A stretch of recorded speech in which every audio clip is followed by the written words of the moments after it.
高溫像一個隱形的殺手，它不一定表現為你直接熱倒了或者是熱死了，更多的是加重已有的病情，更有可能出现的是心梗啊、呼吸衰竭啊。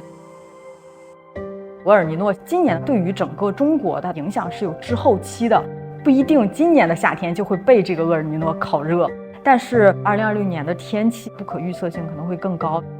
我們不能夠絕對的說今年一定要比去年會熱，今年一定是一個創紀錄的夏天。我們往前倒的話，那2025年也不是史上最熱的一年，那史上最熱的一年是2024年。全球的氣溫往更熱的那一個方向推了過去，不是以一個線性的狀態，它還是一個比較波折的曲折的往上。上海在25年夏季時長就達到了160天，幾乎快到全年的一半，長達27天。整個的日最高溫超過了35度，是越來越極端。38度、40度在一些地區也是頻繁的出現。去年重慶出現了44度，新疆甚至出現了48度的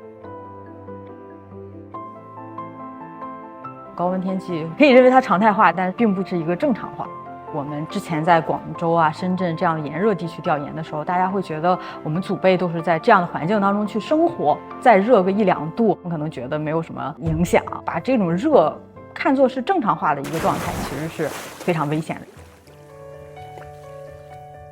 大家時常忽視高溫不再局限於白天了，我們把它稱作晝夜複合型的高溫熱浪。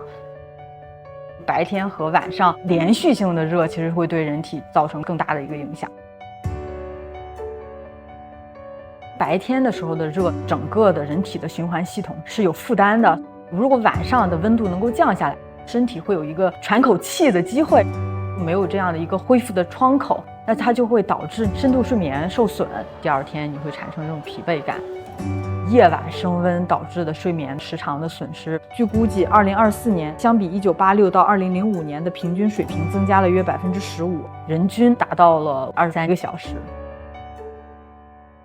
高溫對健康的這個影響方面有一個明顯的矛盾，認知和感知不匹配，感受特別明顯的那一群人，老人啊、小孩啊、孕婦啊，就本身抵抗力比較差的人群，長時間的暴露在高溫環境當中的工作人群，比如說快遞員啊、建築工人啊等等，他們接觸到資源或者自己能夠採取的措施是非常有限的。對於一些都市白領影響就非常的隱蔽，很多人會覺得我是在空調房裡面，那高溫跟我沒有什麼關係。但其實這種說法是不對的，在低溫的空調房和室外的這種高溫的環境當中不停的轉換的時候，那人體出汗反應、體溫的調節啊，都是需要不斷的去改變的。在死亡報告上不會說出現幾個大字就是高溫致死，它更有可能出現的是心梗啊、呼吸衰竭啊。高溫隱藏在這些疾病的後面。2024年，整個中國大約有超過2萬例的過勞死亡是和高溫相關的。出現一些症狀的時候，一定要及時的降溫，及時的就醫。2024年，全球首次超過了1.5度溫升。本世紀末跟工業化前相比是2度目標才能夠保護地球正常運轉。一旦超過2度，可能很多事情就不可控了。高溫熱浪發生的越來越頻繁嘛，低溫有可能也會發生的越來越頻繁。洪水啊、颱風啊等等這種極端天氣發生的頻率和強度都會越來越大，影響整個的生態鏈的變化。比如說像我們跟蹤的埃及蟻蚊，它的活動的範圍是在往北移動的，這也意味着登革熱的發病的範圍也在往北移。很多比如說北方沒有發生過的一些疾病，可能未來還會出現。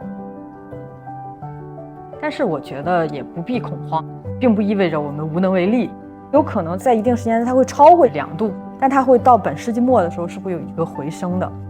氣候是一個長時間尺度的事情，我們現在做出來的一些減排的努力，可能在短時間內是沒有辦法去改變氣候變暖的趨勢。但是我們放置到2100年，還是會有逆轉的可能。所以說我們現在做的很多努力，是為了我們下一代人去着想。